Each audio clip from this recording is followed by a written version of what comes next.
Sam, you can record me. It's fine. I'm just telling you, you're not making money on this, are you? No, but well, I mean, it's a part of getting the news out there, the truth about what the heck's going on. As far as like why it sounds outrageous that 10,000 people who risk their lives being a soldier in the California National Guard. I mean, it's recording it. Oh, okay. Yeah.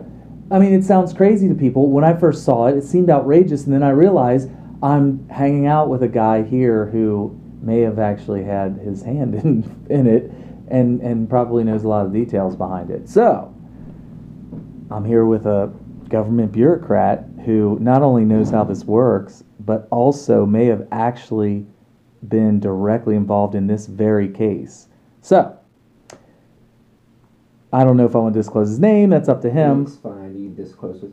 I'm your cousin, Stephen. This is my cousin, Stephen. He is a bureaucrat. And so what we have is 10,000 or so, roughly, California National Guards people who, when they signed up to become a soldier, or whatever they call them, that they got a signing bonus anywhere from, could be thousands, 10,000s, or 25,000 signing bonus.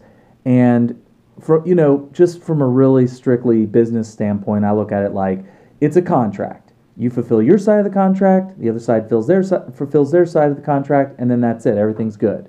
Right. And if either side breaches their side of the contract, then that contract could be null and void.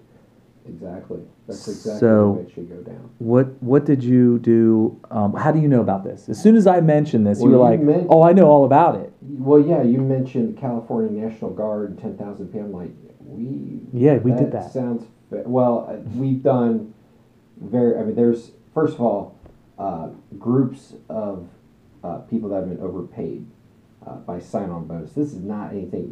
It's just you've been doing this forever. Yeah, it's not just the National Guard. I mean, it's the Reserve National Guard, yes, but it's not just California. Mm-hmm. There's a lot of them out there that have been overpaid.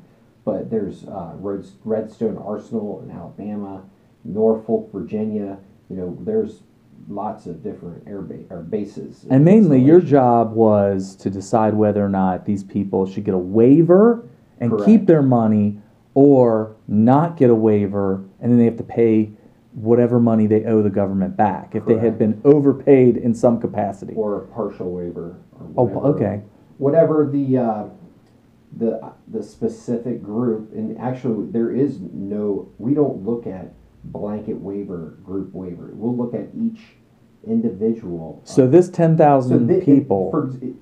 Here's how this 10,000 people, they don't all apply for waiver at once. They come in piecemeal. And as they come, or they'll come in chunks of hundreds, or now if there is a more people getting like a blanket type, that's something I don't know about. Our office doesn't deal with it. We wouldn't even come to us.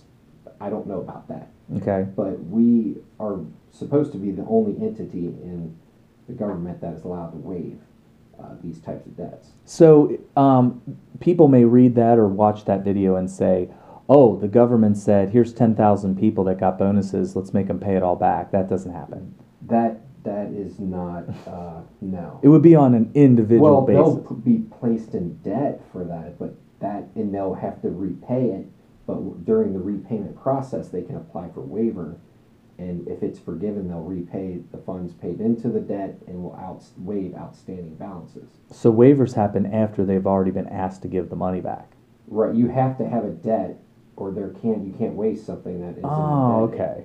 So some of these people that owe their entire signing bonus back may be applying for waivers right now.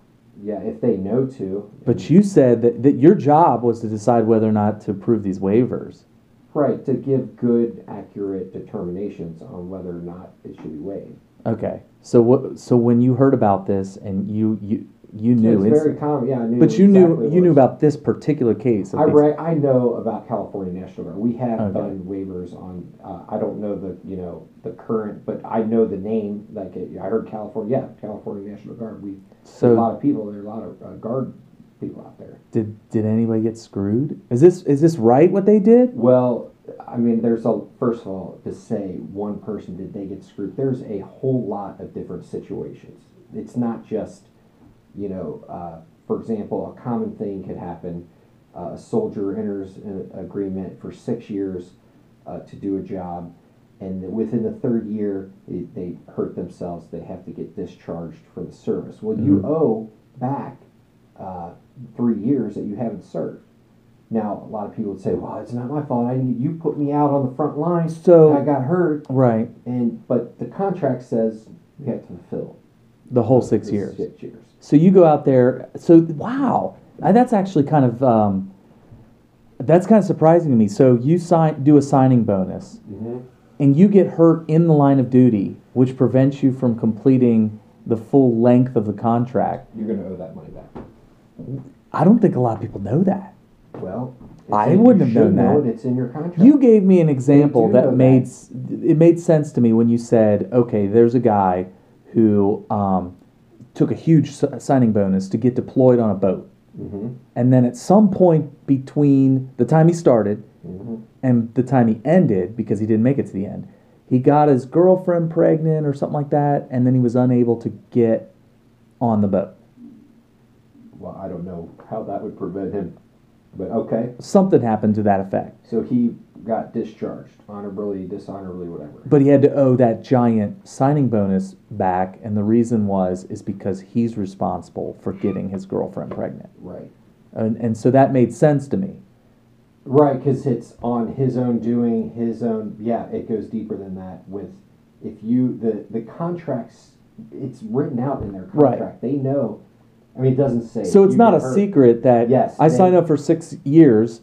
I go into combat and I get shot and I'm now disabled. It's specifically if you read the contract. So you better not better not become a casualty. It says you must serve no matter what. I'm not right in legal terms, but I've read it clearly states you have to serve your time. If you don't, there's nothing. Wow, that is horrible. Yeah, because people it's really not horrible. Well, when they receive their bonus up front, they never think that there could be something. As long as they serve honorably, they're trying their hardest. They rarely get paid all, like the second day, or here's your $10,000. Oh, right. They pay it out in piecemeal. Oh, okay. And so when you say they have to pay it back, it's it's $10,000. They're only paying back a couple $1,000.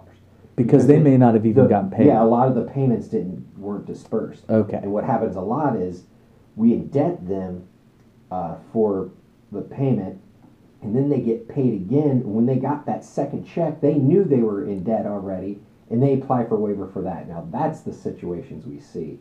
Oh, because they have it in their hand, and they're like, "Ooh, I want to cash this." And then only thing you hear on the news is they've got to pay back all their. That's so wrong. You don't know the what's really the soldiers. Yes, they deserve. They're getting paid, but when it comes to money, they're not innocent. I don't care. The ones that are having the problems, they're not always innocent in this. That they know that they're not entitled to money. Then they receive it after the fact, and they're supposed to pay that back, and they don't, or they try not to.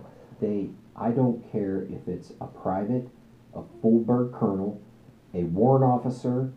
It doesn't matter. All people, when it comes to money, the chaplain for the highest ranking chaplain, when it comes to money, you would be surprised.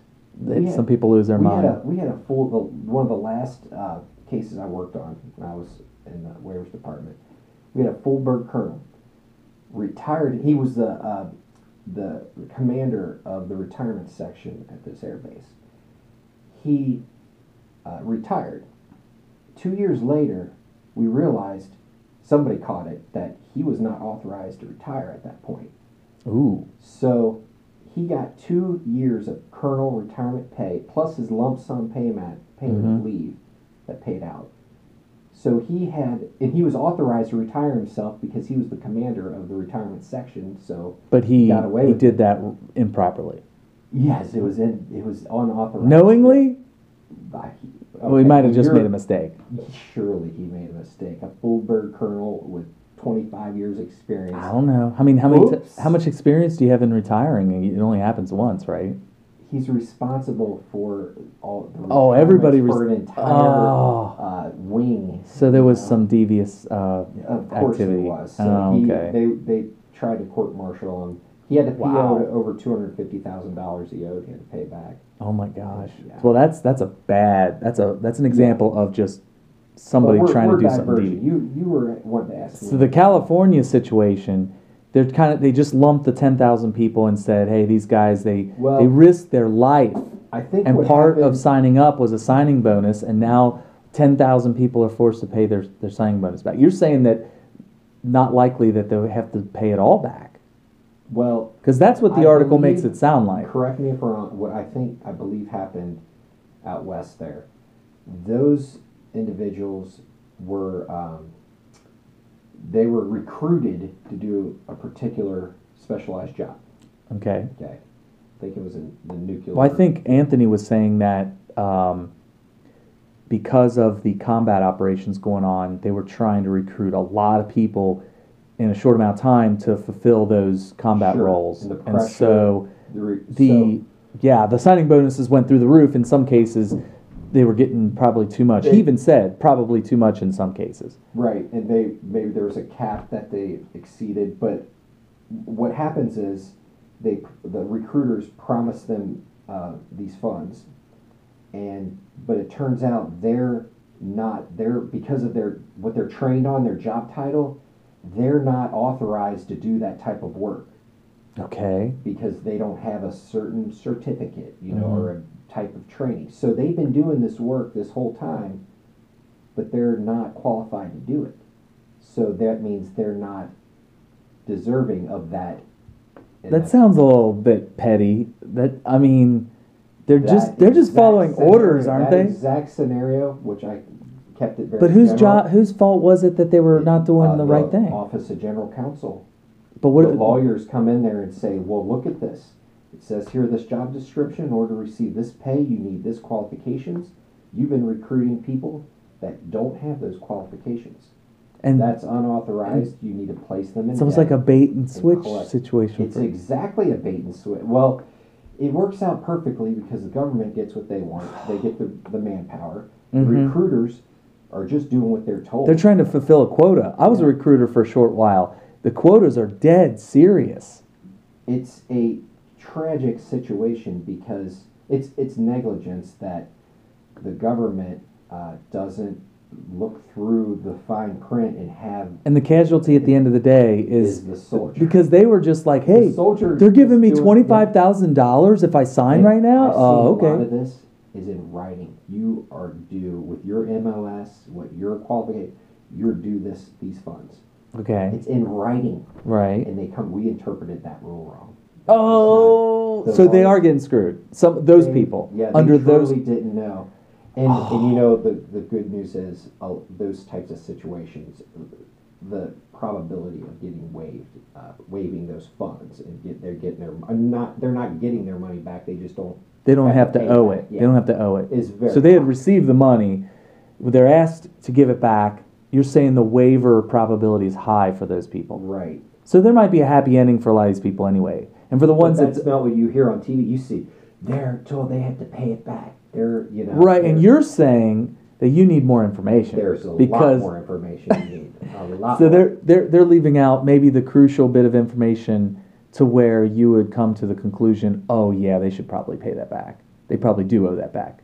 Right. Because for And whatever reason they didn't fulfill a contract and it was on them, like they either should have known or something like that. But the ones that it really wasn't their fault, you're saying that there's a high probability of waiver for those. Yeah, of course. Oh, okay. Yeah, and we have the taxpayer have paid for a department that looks at each, they write professional, well documented, reviewed by the Office of General Counsel, even higher levels, and they. So make there's sure actually we're- people when they send It was when they send paperwork for stuff to the bureaucracy, there's actual people that look at this stuff. I'm one of them. I did it for 5 years. There's this I wrote- mysterious guy behind the camera I here who literally- actually is the guy who looks at this. You can get a DD form 2789 waiver application. You fill it out. You can Google it. There's a place you mail it into. When that mail arrives at our department, I look at the application. I A read human what you're being saying. looks at it. That's This mind is blowing. why you're requesting waiver. This is why we're either approving or denying you, and I write up the report. And there's Yeah. actually thought that goes into it. Yes, and the higher the dollar amount, the higher the thought. It's actually a very, I mean, it's a very bureaucratic yeah. situation, but it's done well. I mean, it's one of the few. Well, not few, but it's I guess the point of the video is that for these 10,000 people, the ones that really are getting screwed, which you actually kind of made it sound like there are definitely some people that might initially be getting screwed, high probability of waiver, and for those that don't get the waiver, high probability that they shouldn't get a waiver. Right. Okay. Exactly. But you know what the biggest tragedy would be? You have a unit that is just negligent, and there's an airman that's young or they're inexperienced. They don't know there's a waiver process. Oh, and they don't even apply for the waiver. Yeah, and then the 5-year statute of limitation expires. Okay, so listen. Yeah, if you're a young buck who's getting screwed by the government because they're asking for the bonus back, even if you know you're in the wrong, you should apply for the waiver. Correct. Because if you're not in the wrong, then you're probably going to high probability of getting it. If you are in the wrong, though, there's still a sliver, right? Sliver chance. Maybe somebody might like. I mean, it's called pencil whipping. You ever pencil whip? This is what I say when people ask me about the likelihood, and I'm like, it's unlikely. But, you know, I've seen a lot of crazy things happen, so just send your waiver in. You've actually talked to people on the phone? I was fielded calls. I didn't know this is even possible. Yes. We're talking about government, U.S. government bureaucracy here. I'm shocked. You have really? My mind is blown. Yeah. I thought that was just went into the ether, and some robot like looks at it and puts a stamp on it or something. I don't know. There's a whole nother underworld when it comes to funds are tracked. What I tell people with the government, if you owe money, you know, it might be, you think 10 years goes by. I'm good. No, you're not good.